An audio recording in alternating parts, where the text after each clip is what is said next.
Time now for a roundup from the royal world with the one and only former royal editor of The Sun, the esteemed Mr. Charlie Rae. Mr. Charlie Rae, thank you very much for joining me. Happy Friday to you, my good man. I hope you are keeping well and are in fine fettle. You certainly look it. Now, is it right that the Crown should be reenacting Diana's death? Well, I would find it not suitable. But however, you've got to realise it is dealing with factual and fictional matters. This is a tragic factual matter, and it is up to the point of the Princess Diana years. So, you know, it's like other autobiographical movies and everything else which deal with tragedies. So, you know, it's going to happen. I mean, I hear that they're going to deal with it in a sensitive way. I'm not quite sure how you deal with that sort of car crash in a sensitive way, but we'll have to wait and see when... What I find interesting about this was just before, I think this flew under the radar a bit for people, just before Harry and Meghan did their Netflix thing. Harry did a thing with James Corden, OK?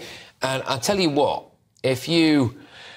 Oh, gosh, if you had one fake gun and one fake bullet and you lined up Harry and James Corden, I don't know which one you'd go for. But anyway, he was... James Corden, lovely chap, and he was saying to him, how do you feel about the Crown? And he said, well, I like the Crown. I don't mind the Crown because it's obviously not real. He was having a pop at people doing news broadcasts and slamming them and presenting certain things as facts. And I thought, that's not really true, is it, Harry? I mean, it became obvious why he'd said that shortly afterwards because he signed a multi-million-pound deal with Netflix and the Crown is on Netflix. However, I thought, well, people take what happens in The Crown as fact, don't they? So it'll be interesting to see what he makes of what they do about his mum's death. Yes, it will be interesting, and that is the unfortunate thing about The Crown, which I quite like. I think it's a superb drama. It's very well acted by all the people who played all the various roles throughout the first 5 series. But you've got to remember that it's taking factual matters and fictionalising them. There's an awful lot of fiction. There's an awful lot of things that didn't happen, you know, in real life.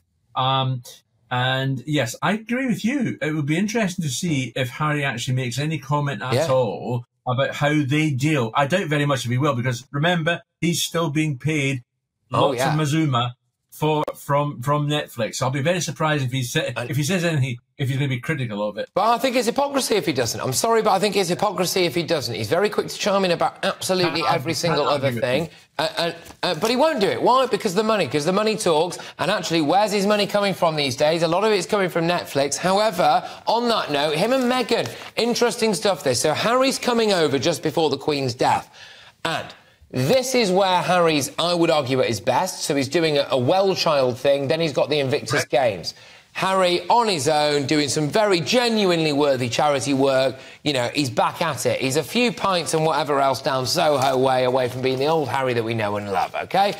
But Meghan is only going to be there for the end of the Invictus Games. They're doing more stuff separately. She's been seen without her engagement ring. What's going on?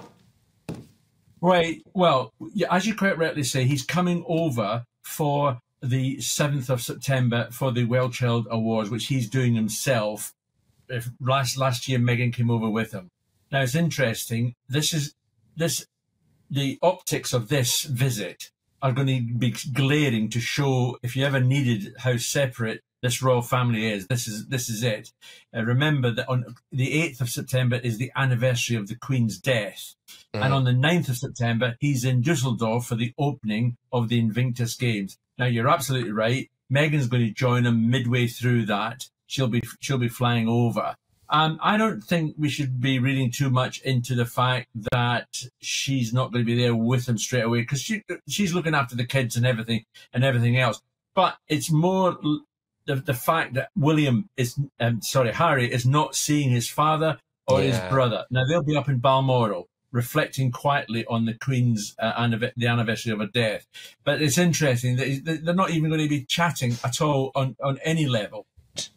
Do you think that the only way that Harry and William will reconcile is if Kate and Meghan both give them a nudge? Because any bloke who knows which side his bread's buttered on will know that if your missus isn't happy with the situation, you're definitely not getting involved in it, right? And it doesn't look like Meghan and Kate get on. So I don't think there's going to be any reconciliation. No, there isn't. No, there is no way there's going to be a reconciliation in the foreseeable future between William and Harry. Catherine and Meghan do not get on, and William and Catherine don't want to have anything to do with it. Would you want to have anything to do after the family's been trashed in Speyer, after they've gone through 6 episodes of a dreadful documentary on Netflix, trashing every member of the family? I can't see it happening at all. Not at all. It would have been the perfect opportunity, though, and I just wonder whether or not there would be any capacity for taking a step back and thinking, what would our Queen have wanted? You know, she did so much for us. She did so much for all of them. She did so much for this nation. She did so much for the world. And I look at it and I think her own grandchildren, and arguably her own son as well, can't do something for her on the year anniversary of her passing. Yeah, no, you're absolutely right. But the other members of the royal family will be spending it what they describe as quiet reflection on that day. There won't be any official ceremony, or there won't be any official event to mark the death.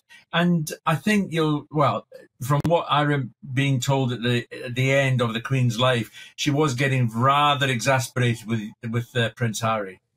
Well, I'm absolutely certain, and that's another thing that really adds to this kind of disdain, doesn't it, really, which is for us the idea of knowing that our now late Queen was exasperated towards the end of her life. Yep. She didn't do that. And why else would Charles have said, please, boys, which he reportedly did say, please, boys, please don't make my final years a misery? Well, the implication there is that the Queen was a bit miserable, or that Philip was a bit miserable, and I just find that really deeply annoying and deeply troubling. But, Charlie, thank you very much. You are always a ray of sunshine onto a Friday night, as ever. Sure, no one's ever told you that before, but there we go. Charlie Rae. No. Remember, the word is fracking. Fracking.